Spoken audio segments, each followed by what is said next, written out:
Ողջույն։ Նիկոլ Փաշինյանի առաջին ԱԱԾ տնօրենին լրագրողները հարցնում էին. լավ, բա ինչ կապով խոսենք, որ մեզ չգաղտնալսեն։ Պատասխանում էր. սիգնալով խոսեք։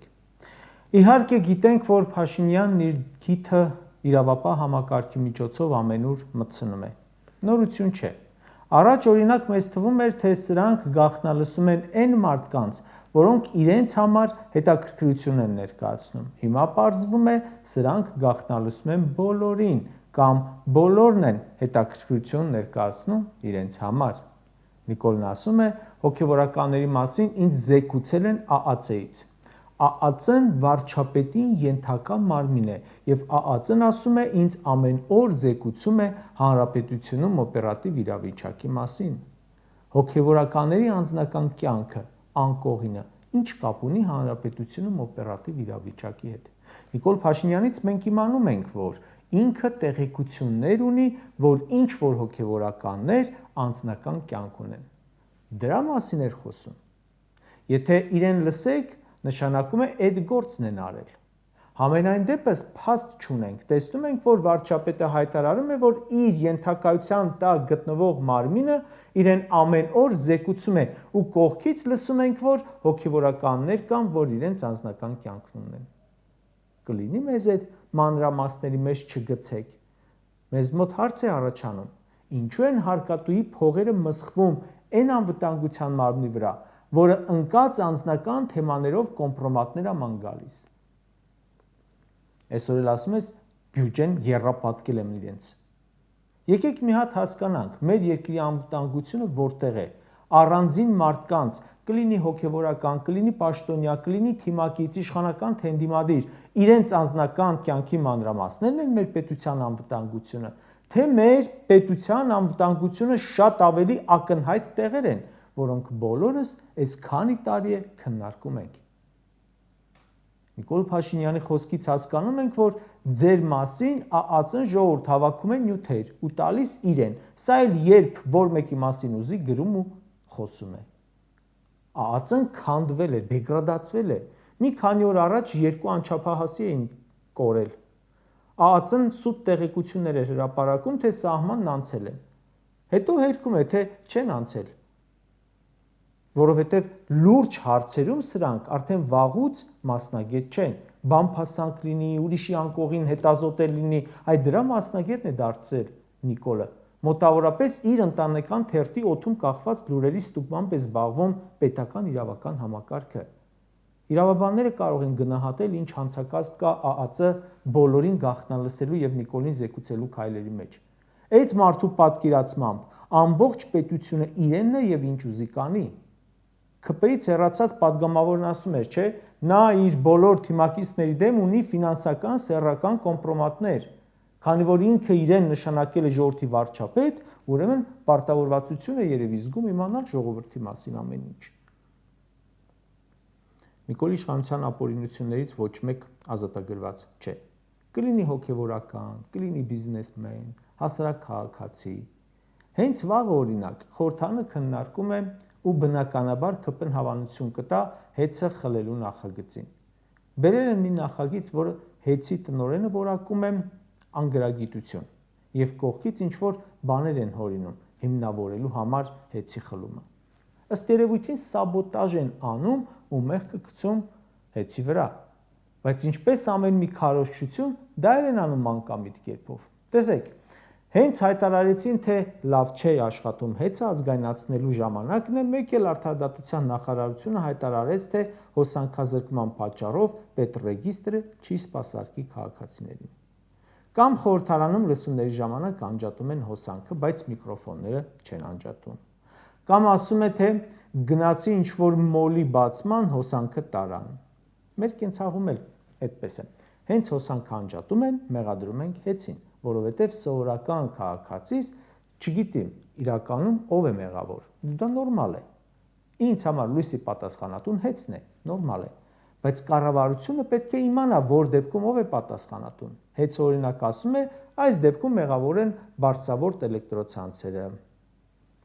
Մյուս դեպքում կոնկրետ հասցեական թե ովքեր են մեղավոր։ Բայց սրանց պետք է մեղադրանք ու խլելու հիմք։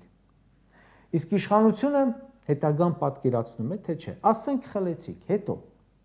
այն տեղի ղեկավարին ասենք հանես ու դնես Պապոյան Գևորգին, կառավարումը կլավանա, ինչպես, ինչ հիմքով, շատ համակարգի հետն անիծես ու 90-ականների հովհարային անջատումները վերադարձնես, բայց դե սովորության համաձայն կմեղադրես նախկին կառավարիչներին, կասկած չունենաք, որ սրանք այդ համակարգը եւս կառավարեն այնպես, ինչպես իրենց ենթակայության տակ գտնվող եւ բազմաթիվ կորուստներ կրած մյուս ոլորտները։ Վստահ եմ, Նիկոլի կառավարությունը հեծը կառավարելու է այնպես, ինչպես Երևանի խցանումները, ինչպես կառավարում է արտահանումը, ինչպես կառավարում է Արցախի բանակցությունները, կառավարում էր։ Սրա արդյունքում կունենանք կտրուկ թանկացված հոսանք։ Լավագույն դեպքում, իսկ կանխատեսման համաձայն, համ կունենանք թանկ հոսանք, համ էլ գրաֆիկով։ Էլ չեմ ասում, որ մի հատ պետք է հարկատուների գումարները մսխես հեծը վերցնելու համար, մի հատ էլ պետք է որոշ ժամանակ անց փոխհատուցում վճարես էլի հարկատուների փողերից, որովհետև հեծը կարծում եմ կշահի միջազգային ատյաններում։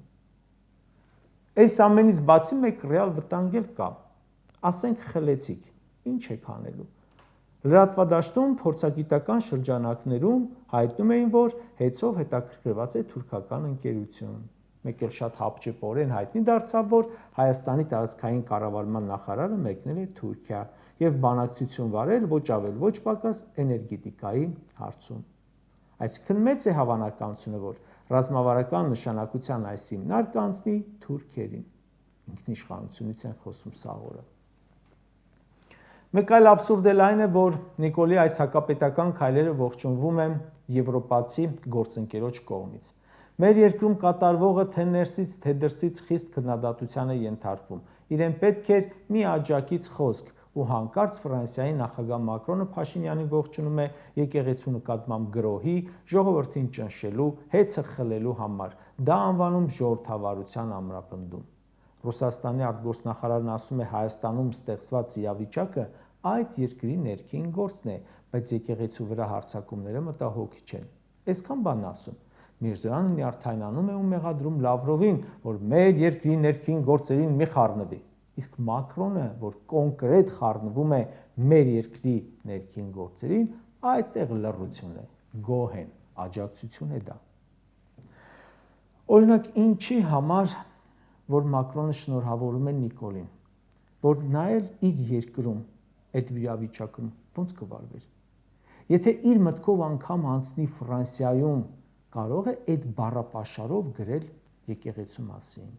կկարողանար հարձակվել հոգևորականների վրա։ Իր երկրում ինքը ռիսկ կաներ բիզնես խլել, էլ չեմ ասում բիզնեսը խլելու համար էլ ղեկավարին բանտնետ էր։ Իմիջիայլոց Ֆրանսիայի նախագահը լուրջ վնաս հասցրեց հայ-ֆրանսիական բարեկամությանը, ինքը աջակցություն հայտնեց բռնապետության քայլերին, բռնապետական ռեժիմին, որից դժգոհ է հայ ժողովուրդը։ Եթե հայ ժողովուրդը Նիկոլին դեմ է, իսկ Ֆրանսիայի ղեկավարը աջակցում է, չի կարող ժողովրդի պատկերացումները այդ երկրի ղեկավարի վերաբերյալ չփոխվեն։